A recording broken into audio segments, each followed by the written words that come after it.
that the Bhagavatam is one of 18 Puranas. The Puranas are one of many types of scripture that we have in Sanatana Dharma. The main foundation of all the knowledge is the Vedas. Ved is an eternal scripture, which is a power of God. It is eternally within God and produced in this world when required, when the universe is manifested and there are souls living here on the earth planet who require the knowledge of the Vedas. But the Vedas cannot be understood by an ordinary intellect. You need a divine intellect to understand the Vedas, just like you need a divine intellect to understand God. Just as God cannot be understood with a material intellect, the Vedas cannot be understood with a material intellect. In fact, Brahma himself could not understand the meaning of the Vedas, even though he was speaking the Ved. Krishna sat in his heart and made the words of the Vedas come out of Brahma's mouth, yet he didn't understand anything until Krishna graced him to understand it.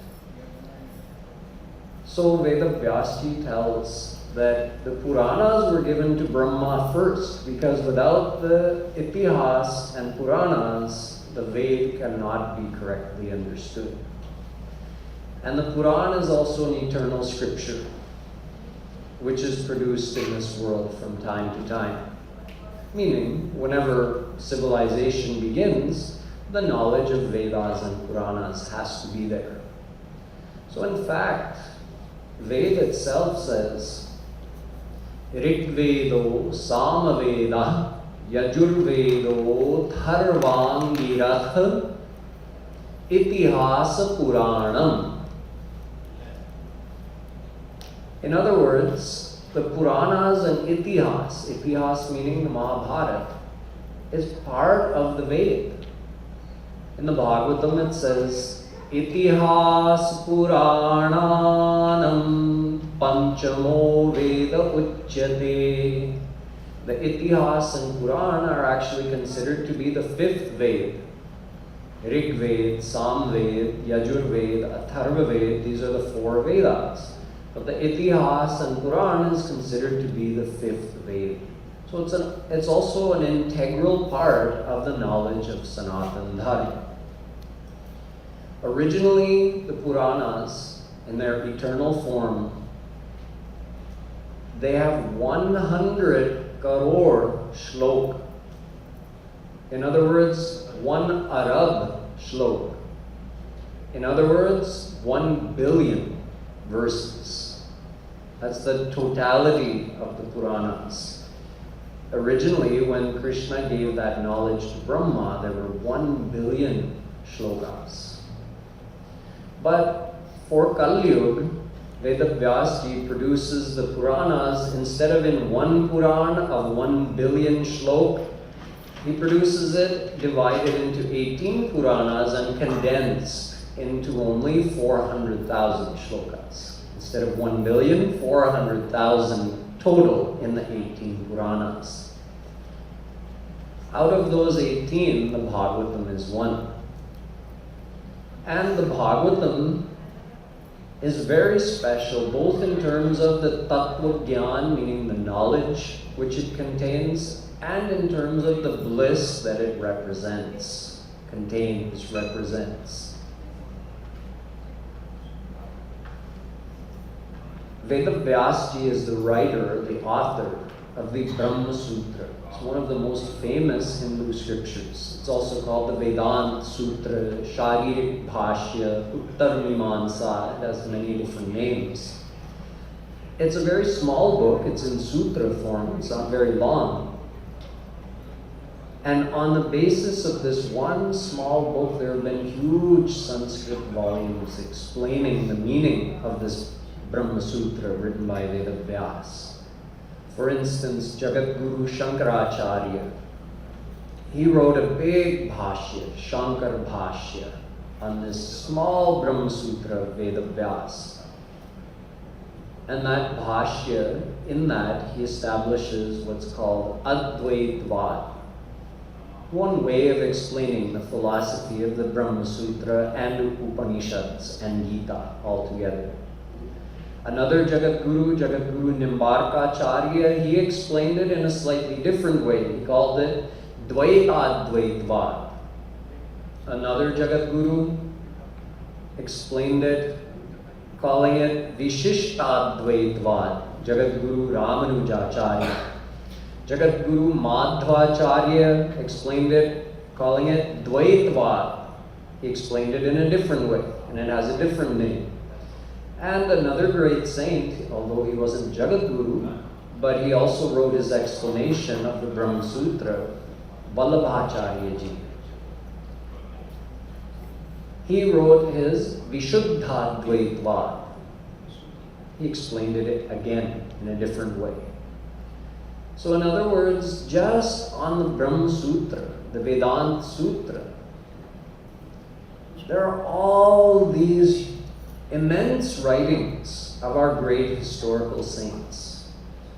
And nowadays, we still have all of those writings, but who has time to study it? In fact, people specialize in one or two, normally one, of those bhashyas. Meaning someone studies the explanation by Jagadguru Shankaracharya, and that's their life study. First they have to learn Sanskrit, that takes more than a decade. Then after that they study Shankara Bhashya of Brahma Sutra. Someone else may study the Bhashya written by Ramanujacharya. In other words, who can study the whole thing, all the different explanations by all the Jagadgurus, and even if you could study the whole thing, how could you reconcile the differences seen within them in the language and the style of explanation? There appear to be contradictions. So Vedavyasji says no need to do that. Vedavyasji is the author of the Brahma Sutra, and he's also the writer of the Bhagwatam. So what does he write in the Bhagwatam? Arthoyam Brahma Sutranam Sarvopanishadamapi.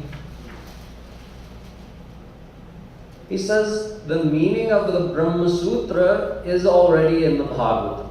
That's it. He wrote the Brahma Sutra and he wrote its explanation. It needs an explanation because sutras are codified sentences. So you can't know easily what is the underlying meaning of those sutras.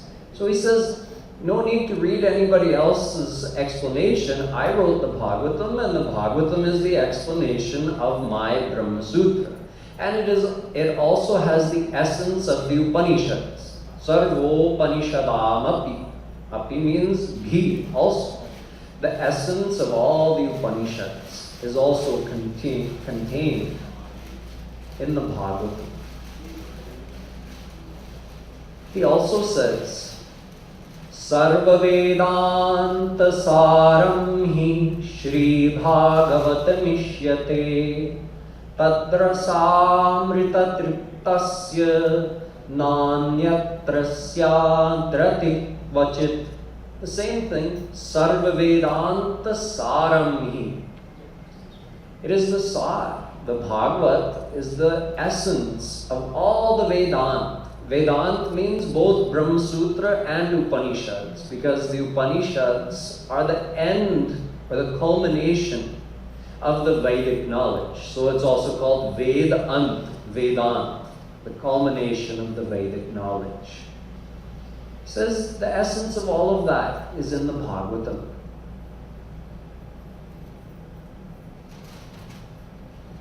So, in other words, Vedavyas, who knows all of our Hindu scriptures, because he not only wrote the Brahma Sutra and the Bhagavatam and all the other Puranas, he's also the author of the Mahabharata, and he rewrote all of the Vedas 5,000 years ago. In other words, he knows the entirety of all the Hindu scriptures. And he's saying, if you understand what's in the Bhagwatam, you don't need to study any other scripture. So the Bhagwatam has a very special place amongst the Hindu scriptures in terms of the philosophy, the Tattva Gyan. But not only that, he also says, Mrisha girasta hyasati rasat katha na kathyate yat Bhagavan dhokshaja.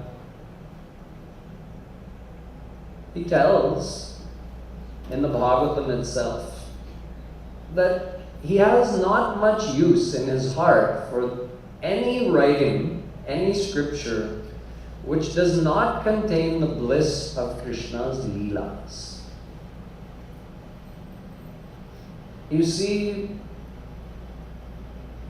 in Veda, there's an explanation of who Krishna is, who Radha is. There's some description of Krishna leelas, but not very extensive.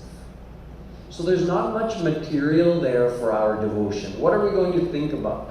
What are we going to meditate upon? How will we develop our love for Krishna? There's not much material there in the Vedas for us to use. So here Veda Vyasji is saying that writing, that scripture, which does not tell Krishna's leelas, he says it is asat. It's wrong. No, it doesn't mean, again, he's not criticizing the Vedas.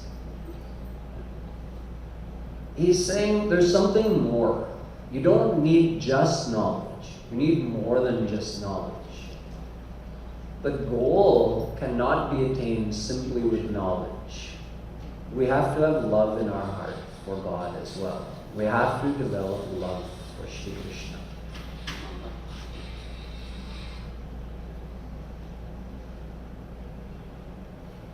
The leelas of Shri Krishna are the way that we can develop that love. See, knowledge has to lead to love. Veda Vyasji also writes, Tat karma haritosham yat sa vidya tan matir yaya. Bhagwatam. In other words, that is knowledge which develops love for God. That's it. Anything else, it's not knowledge, it's ignorance. In other words, people who fill their intellect with scriptural facts or study the scriptures in an intellectual way, but that knowledge that they're gaining doesn't lead to them having love for God, Veda Vyasji says that is not knowledge at all. That is ignorance, because it develops pride of having that knowledge, which keeps us from God instead of bringing us closer to God. The goal is to become surrendered to God through humbleness, through developing love for Him. So that's why, although Veda Vyasji is himself the writer of the Vedas, yet from one point of view he's condemning them, saying, but there's no ras in the Vedas. There's no description of Krishna's leelas to attract your heart and give you some material to meditate on. You see, after Shri Krishna gave the knowledge of the Puranas, of the Bhagwatam to Brahma, Brahma gave that knowledge to Naradji. He gave it in the form of just 4 shlokas. It's called Chatur Shloki Bhagwat. The whole thing condensed into 4 verses. So Naradji received that knowledge into his divine mind, so he had the knowledge of the Bhagwatam, and based on that, he wrote a book as well, Narad Bhakti Sutra, in which he expounds the philosophy of devotion according to the Bhagwatam, but in 84 sutras. But then after that, after he received the knowledge of the Bhagwatam from Brahma, from his father Brahma, Veda Vyasji, who was on the earth planet, he's also an avatar of Bhagwan, he had done a lot of work, a lot of seva for us. What had he done? He had rewritten all the Vedas and Upanishads. He had also reproduced all the Smritis. He had written the Mahabharata, including the Gita. He had reproduced all the Darshan Shastras and written his own Vedanta Sutra, Brahma Sutra. He had produced the other 17 Puranas. He had also rewritten Valmiki's Ramayana. In other words, he had reproduced and made available all of the Hindu scriptures in a written form for the souls of Kali. He did this just about 5,000 years ago. And after having done all of that, he was sitting on the bank of the river near his ashram and thinking that it still feels like something is incomplete. Vyase muhyatya jnana sagare. The Bhagwat Mahapuran says he felt extremely restless and he didn't know why. You know, like if you had several things you were supposed to do during the day and maybe you didn't make a written list. You just thought, oh, okay, I have to do this, I have to do this, I have to do this, I have to do that. And you were busy that day accomplishing all of that. And you just have this nagging feeling in your mind that I forgot something. What is it? Something really important. You know it's important. There was something there, but I can't remember exactly what it was. Something like this, Vedavyasji had an extreme, intense feeling like that. Really, I've done all of this, but something important is still missing. So he was sitting in such a perplexed state on the bank of the river, and Naradji comes to him and asks that Vedavyasji, you seem to be very disturbed by something. What's bothering you? So he told Naradji that I've produced all of these scriptures, but I don't know what's bothering me. I feel like something is still left to be done, but I don't know what. Then Naradji told him, Naish karmyam apyachuta bhavavarjitam na shobhate jnanamalam niranjanam.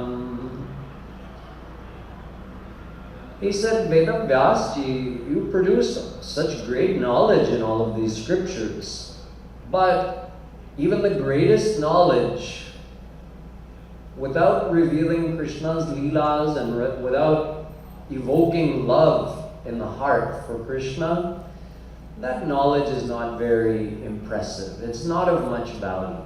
So Vedavyasji, you have to write the Bhagwatam. Because although in other scriptures, like in other Puranas, you have told about Sri Krishna's leelas, but you didn't reveal them all in a systematic way, chronologically, from his appearance to his disappearance. And also in other Puranas, there's like a mixture of selfish devotion, where you're asking God for worldly things, or you're asking him for liberation. And there's also selfless devotion, Nishkam Bhakti, mixed in as well. So you have to write such a scripture which emphasizes selfless devotion. Nishkam Bhakti reveals Krishna's leelas and reveals that there's something beyond liberation. The highest thing you can achieve is the divine love of Sri Krishna. You have to reveal all of that. So write the Bhagwatam. In other words, Naradji passed on the knowledge of the Bhagwatam that he had received from Brahma. He passed that on to Vedavyasji. So then Vedavyasji did devotion to Sri Krishna. Apashyat urukham purvam mayancha yadapashrayam. He did devotion to Sri Krishna, got his divine vision, got the divine vision of Maya as well. Then he wrote the Bhagavatam. This Bhagavatam is so special that even though he had taught all of the other scriptures to his disciples residing in his ashram, he had no one to teach the Bhagavatam to. Imagine, all those disciples, he had taught them the Vedas, the Upanishads, the Smritis, the Ramayana, the Mahabharata, the Gita, the Brahma Sutra, all the other Darshan Shastras. He had found worthy disciples who could retain the knowledge of those scriptures, but he had no one who could retain not just the knowledge, but the bliss of the Bhagavatam.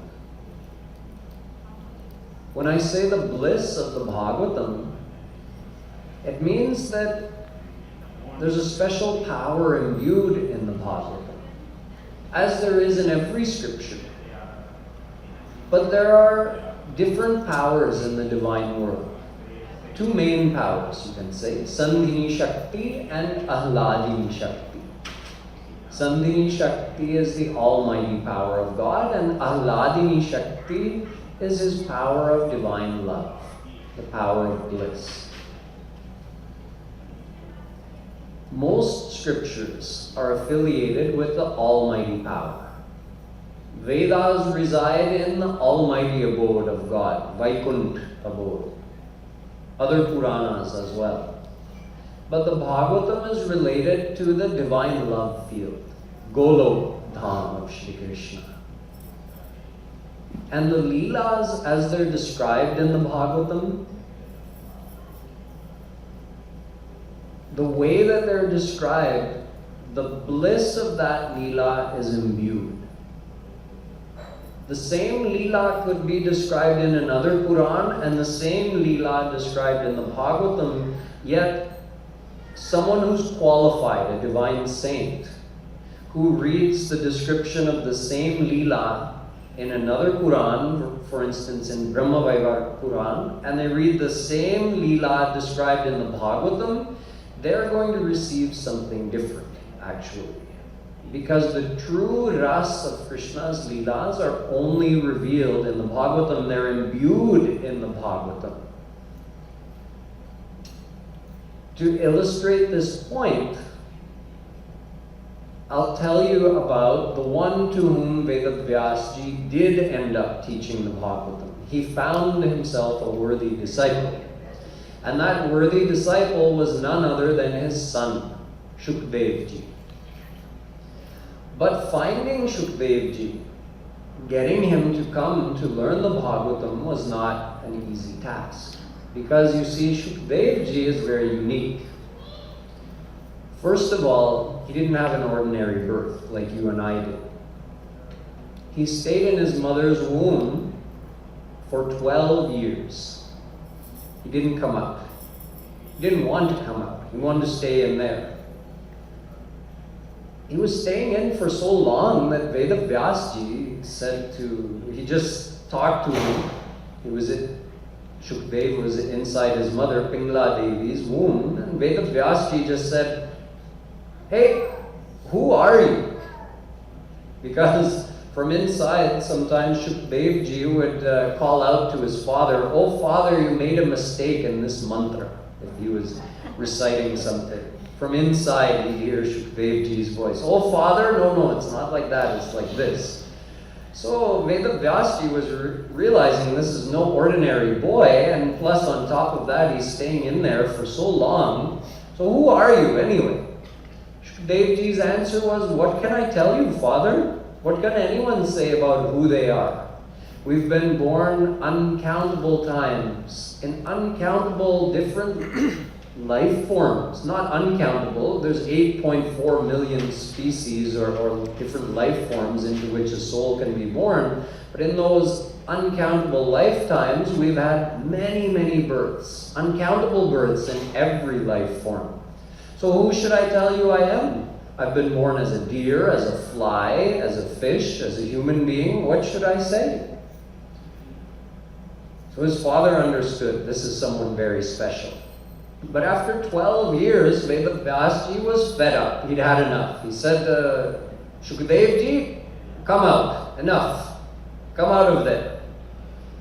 Shukdev said, "Father, no, I'm scared. Because I've heard that when a baby is born, Maya makes them forget all about God.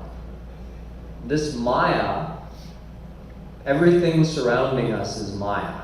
All the objects of the world, they're all made of the Mayic energy. It's all Maya.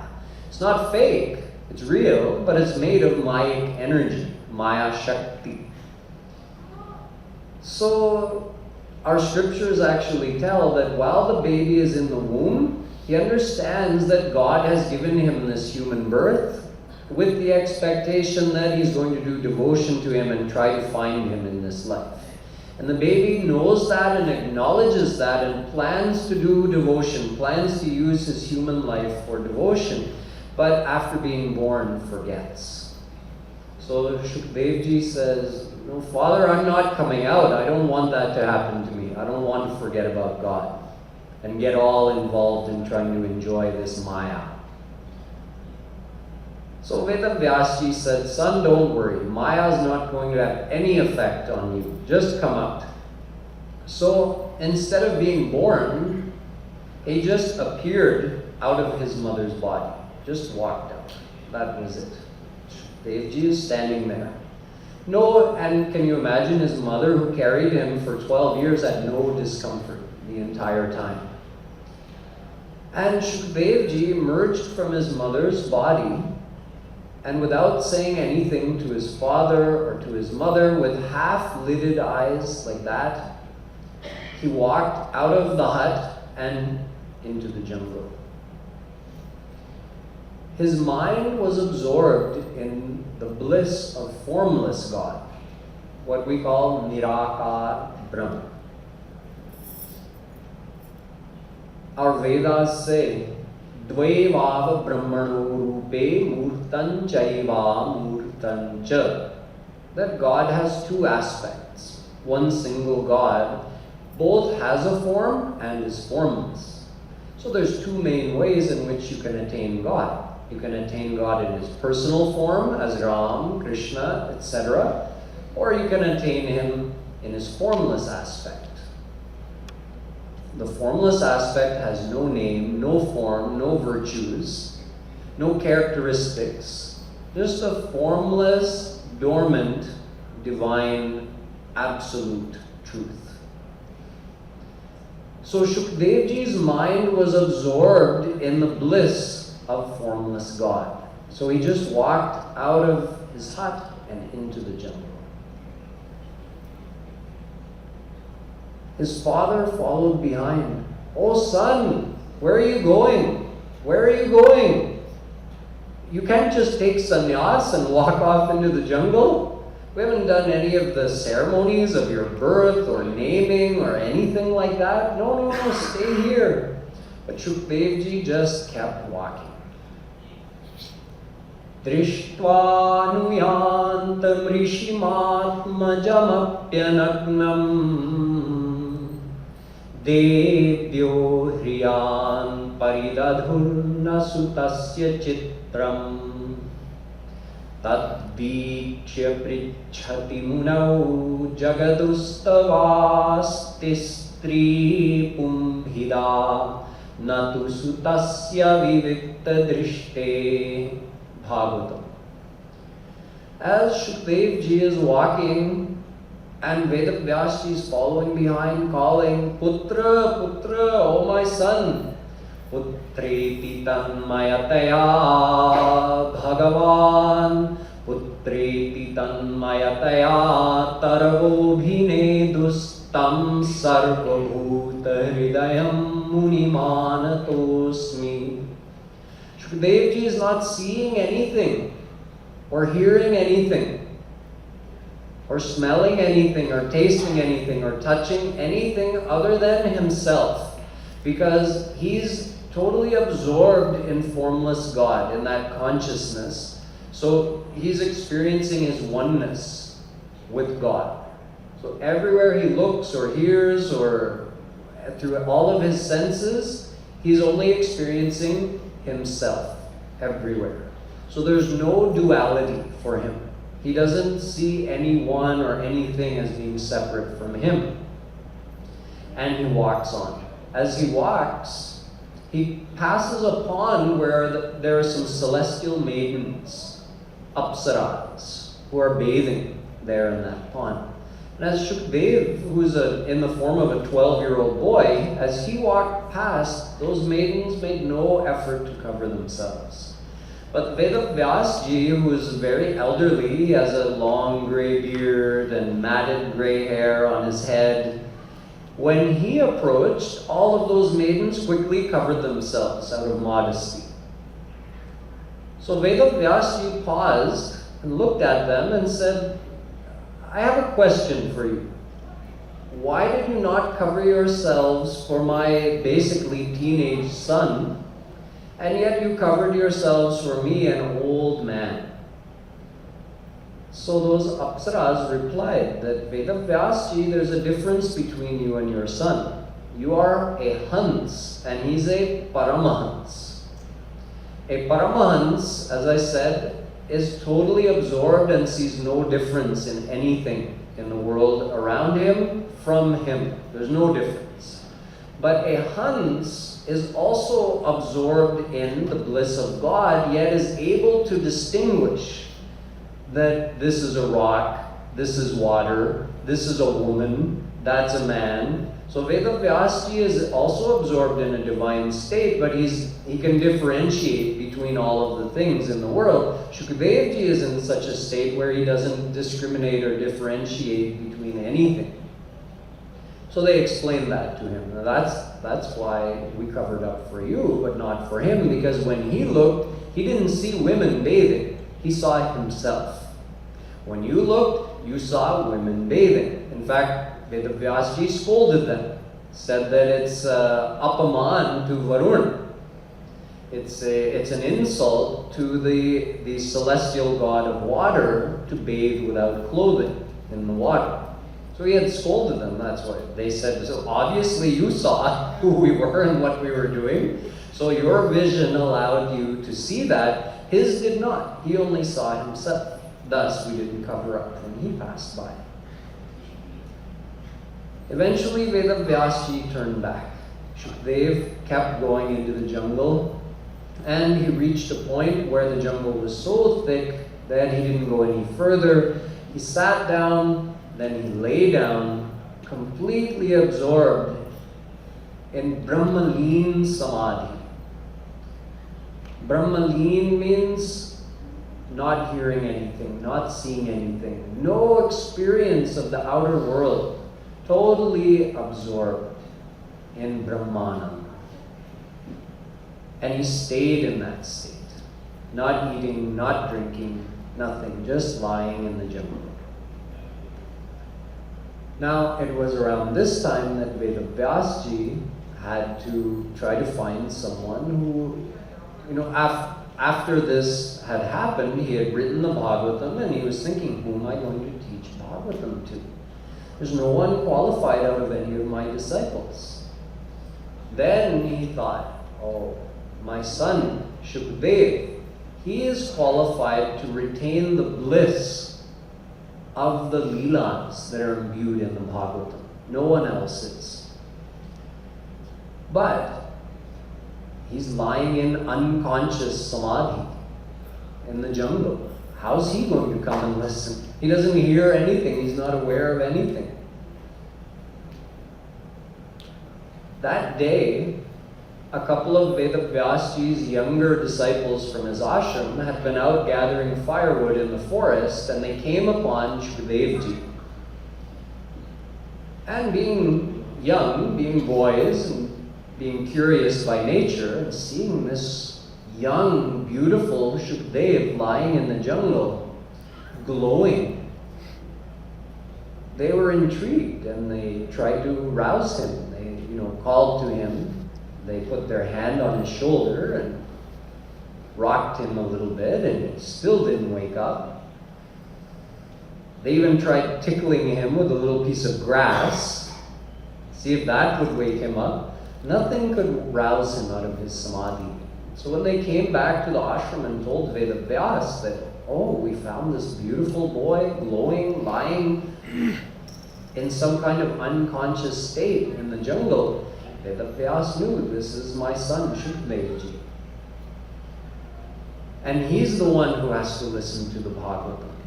So he wrote down one shlok of the Bhagavatam and gave it to those disciples and told them, go and sing this so that Shukdev can hear.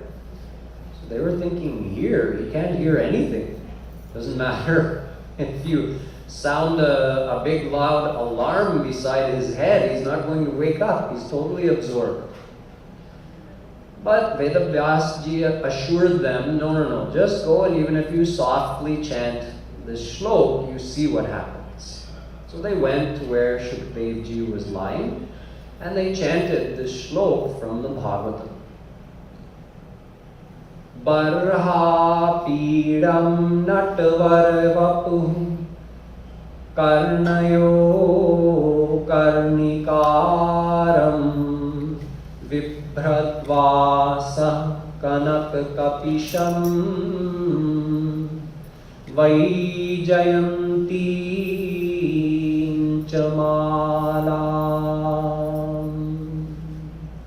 randhran venuradhar sudhaya purayan gopavrindai vrindaranyam svapadramanam pravishad gita kirti.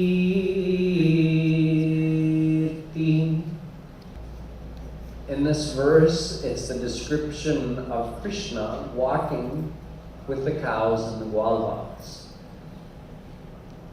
Now, we just heard this verse, and I just explained to you what's in it. It's a description of Krishna's body, what he looks like, what he's wearing, how he's walking with the cows, leading a group of gwalbals, heading into Vrindavan. So you heard the Sanskrit, you heard the English description, but there wasn't much effect on us. Not from me singing it, not from you hearing it. Because we're not at the level of Shukadevji. We're not qualified to receive or retain the bliss of the Bhagavatam. But Shukadevji, when he heard this verse softly chanted, he opened his eyes immediately. Imagine, he could hear no material sound. There was nothing material that could break his samadhi, pierce his samadhi, and awaken him. Yet one softly chanted shlok from the Bhagavatam was enough for him to open his eyes. Because when he heard, and how did he hear it, I'll explain in a minute, but when he heard that verse, for him, it wasn't just the words. The actual Leela was happening in front of him. So he actually saw Krishna walking. He saw the whole scenes. The cows going before, Krishna, his bluish complexion, glowing body, his pitambar, his peacock feather, his banamala, all the gwalbals coming with him. He even heard the sound of the flute as Krishna was playing on it, and Krishna also looked towards him with a mild smile. So all of this was so exciting to Shukadevji because the sight of Krishna is blissful, more blissful than the bliss of formless God. Although the bliss of formless God is also unlimited. So in fact, you can't say the bliss of Krishna's divine body is more blissful, but there's obviously something special about it, because Shukadevji was already totally absorbed in divine bliss to the point where he was unaware of anything around him. Yet, he was awakened, or you could say his samadhi was pierced by the bliss of this scene described in the Bhagavatam. Just the vision of that was enough to revoke his samadhi, and he opened his eyes. But then you know what he thought? Although he was amazed by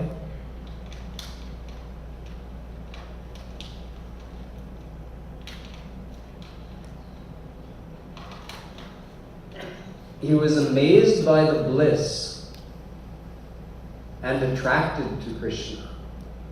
Yet he thought, oh, how could I ever receive that from Krishna? How could I ever receive his prema? No, it's not possible for someone like me. And he went back into his samadhi of formless God. So those boys came back to Vedavyas and told him what had happened and said that, he did open his eyes, so obviously he heard it, but then he went back into samadhi. So Vedavyasji wrote another shlok of the Bhagavatam and said, go and chant this one to Shukadevji. So they went back. Aho vakiyam stanakalakutam jighansaya payayadapyasadvi lebhe gatim dhatriuchitam tatonyam kam vadayalum sharanam vrajema. In this shlok is a description of Sri Krishna's kindness, how he was even willing to grace someone like Putana. Putana was a demoness who came with the intention of killing Krishna, but because Krishna had drank milk from her, he considered her to be his mother. So he said, I have to send her to my divine abode. She has to receive the gati, the attainment of my mother. So he found, in other words, he's so gracious, he's so kind, he wants to find any excuse to grace a soul. So when Shukadevji heard that, he thought, oh, if he would grace Putana, then why wouldn't he grace me? So then he sat up. In other words, one quality of Krishna, his kindness. One guna of Shri Krishna was enough to permanently revoke the samadhi, the absorption into the bliss of formless God of Shukadevji. That was revoked forever. Now he had a desire to hear the whole Bhagavatam. He asked those boys in front of him, what was that? He said, these are two shlokas from the Bhagavatam written by your father, Vedavyasji, and you know what? There's more. The whole Bhagavatam is 18,000 shlokas. So why don't you come with us and you can hear the whole thing from your father? So he did. He followed those boys back to the ashram and he heard the Bhagavatam from Vedavyas. But when this was all explained to Shaunakadik Paramahans. Shaunakadik Paramahans are also divine saints who are ever absorbed in the bliss of formless God. They were a little bit curious. This is told at the very beginning of the Bhagavatam. The very beginning of the Bhagavatam, it starts by these Shaunakadik Paramahans, many divine Jnani saints. They were performing a 1,000-year yajna. And while they were doing this, a great saint, the knower of all the Puranas, Sutji Maharaj, came. So they welcomed him and asked him to sit on a high throne and began asking him questions. And in response to those questions, he told them the entire Bhagavatam. But first he told them how, the origin of the Bhagavatam. So when he told them how Vedavyasji had passed on the Bhagavatam to Shukadevji, they were a little bit in disbelief that Shukadevji sat there and listened to the entire Bhagavatam, 18,000 shlokas. That seems very unlikely to us. We know Shukadevji. Shukdev ji is the one who Sagodohanamatram hi griheshu grihamedhinam.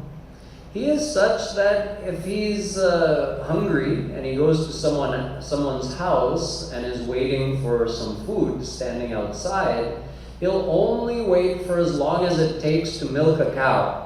And if within that time someone hasn't come and brought him some rice or something to eat, he goes back into his samadhi and keeps walking. We know Shukdev ji. That's who he is. That's how he is. He's always absorbed like that. How could he sit in one place for long enough to hear the entire Bhagavatam, 18,000 shlokas? So Sut ji told them, this seems impossible to you because you have only experienced the bliss of formless God. But the bliss of the personal form of God is such that even great Paramahansas like Shukdev ji, they desire to experience the personal form of God, like Shri Krishna and his leelas as they're described in the Bhagavatam. So that's why Shukdev ji was enticed to hear all Krishna's leelas in the Bhagavatam. Now, how it came from Shukdev ji to Parikshit and on to us, to the rest of the world, you can come and hear about tomorrow. And we'll finish today's satsang with a few minutes of chanting. You can also, although we're not at Shukdev ji's level where we can just hear a Krishna Leela and actually see the whole thing happening in front of us and actually experience the bliss of that Leela, yet to whatever extent we can join our mind with Krishna by imagining his divine form and thinking of his Leelas the best we can. We don't need the sheets actually, we only have a few minutes left. Thanks. So the best you can, just form that image of Krishna in your mind, and if you'd like to, you can think of any Leela of Shri Krishna. So that effort is also of value, even though we're not able to experience the actual divine bliss of Krishna's form and his Leelas, but they still have a power. The one who faithfully thinks of Krishna's form and his Leelas actually receives a purifying effect just by doing that, because you're unifying your mind with Krishna by thinking of his form and his Leelas. So this is the means of reaching that state where Shukdev ji was, where he was actually qualified to experience the real bliss of those Leelas. So to reach there, we simply have to remember and meditate on the beautiful form of Krishna and his playful and loving Leelas.